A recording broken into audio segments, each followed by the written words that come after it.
Star Wars Episode 2 Attack of the Clones, starring Ewan McGregor, Hayden Christensen, Natalie Portman, and Christopher Lee. Taking place 10 years after their fated meeting on Tatooine, Anakin Skywalker has grown into a young man, deep into his Jedi training and sharing a forbidden romance with Padme Amidala, while Obi-Wan investigates an assassination attempt on the Senator's life and discovers a secret clone army crafted for the Jedi. This one was not a huge improvement on the Phantom Menace. We ended up trading off a naive, arrogant, and mouthy kid for Hayden Christensen, who delivered a performance that was so incredibly whiny and bitchy that at times it literally makes you laugh out loud with disbelief. I'm not sure what the hell Lucas was thinking here. Am I supposed to believe that he actually wanted the most iconic villain in cinematic history to have started out as this disobedient crybaby who quite literally breaks every rule set before him that he can throughout the course of this film, and somehow find ways to turn it around and bitch about it? What was the thought process behind that? I'm not gonna let this turn into a Hayden bashing session. I don't feel like it was his fault at all that the film or the character turned out the way that they did. I actually like some of his performances outside of this saga. This was Lucas's misstep. He was in control, he wrote the character this way, and he allowed the performance to go the way it did. I'm not sure why. I guess he had his reasons. The only thing I can think is that maybe he was going for a consistency. Something we are going to get into in the original trilogy is how Luke can be the same way at certain times. Not to this level, but just a little whiny. For the most part, this film was an improvement on The Phantom Menace. The CGI enhanced greatly between the two films. The creature effects and the costumes got sleeker and much more well-defined. The story was more adult, and the comedic elements were toned way down, almost as if the film matured with Anakin himself. He's jealous! He's holding me back! Well, at least in age anyway. I'm not sure how I feel about the fact that most of it was essentially a love story, but I suppose that was unavoidable to get us to the original trilogy. The characters were allowed to develop further, which was much needed, even though some of them developed into sniveling bitches. I hate them! But I'll try to let that one slide for the purpose of this review. The dialogue in this film is somehow worse than in Phantom Menace. How in the galactic fuck can that be possible?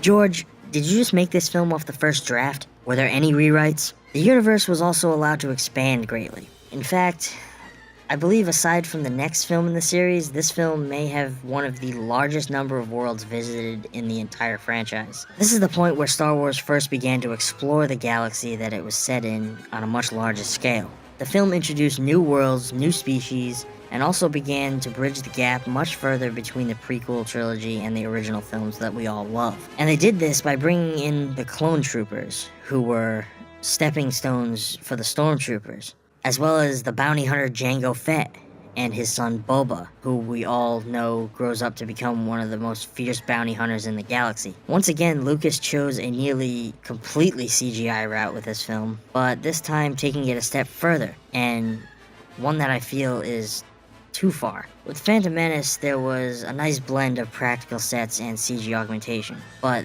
this time around, more of this film is CG than not. Over 50% of the sets are either computer enhanced or nearly completely fabricated on the computer. Which, yes, I can understand Lucas's want to use the technology at his disposal to create things that he never could with practical effects, and further push the boundaries of cinema the way his original trilogy did, but in doing so, he abandoned nearly every ounce of charm, flair, and realism that made the Star Wars series so beloved in the first place, at least to me. But, like I said, I love Star Wars. This film in particular had a ton that enhanced and pushed the franchise to new and exciting heights, bringing us more background to the characters we love, such as Obi-Wan and Yoda, and giving us a deeper look into others, such as Mace Windu, for example, played by the incredible Samuel L. Jackson, who made a brief appearance in The Phantom Menace. The second I saw him, I wanted to know more about his character and what he was capable of. One thing I heard was that when he signed on for these 3 prequel films, he did so under the condition that his lightsaber be purple.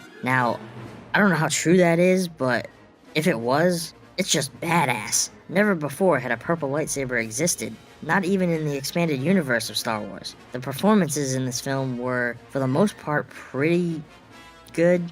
I've already mentioned my issues with Hayden Christensen's portrayal, but Ewan McGregor kills it this time around, bringing us a more matured Obi-Wan, a performance which only goes on to improve in the next film. Christopher Lee joins the cast this time as Count Dooku, a character who is essentially a secret apprentice of Palpatine, which was an aspect of that I didn't quite like. But he brought a very new presence to that type of Sith character, which I found pretty alluring. Lucas also made the decision to turn Yoda into a completely CG character, which at first I was apprehensive about. But towards the end of the film, when we are given a look at Yoda's fighting style for the first time, I completely understood the choice and was able to forgive it. Plus, it looked 1,000 times better than the Phantom Menace puppet. Not that I'm bashing on puppets here. I mean, clearly. That would be self-discrimination. And let's face it, I may hate myself sometimes, but I'm not about to go and... Okay, I'm getting off track here. The action sequences throughout the film were fantastic.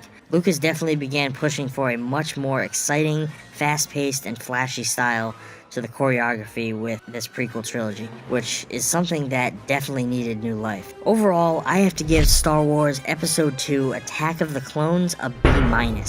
This is a film that heavily advanced the series and expanded on the cinematic universe in an entirely new way. It introduced us to a library of new characters as well as reintroduced us to some from our past, and it kicked off a story that was only hinted about in A New Hope.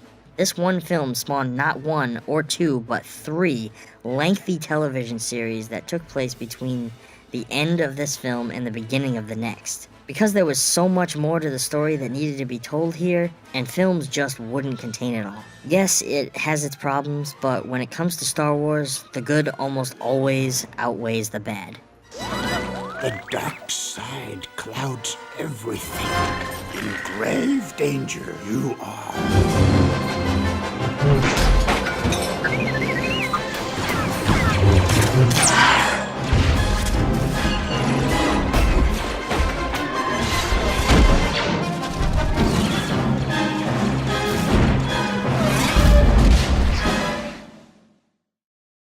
If you enjoyed today's segment, feel free to click that sub button to stay up to date on all my latest reviews.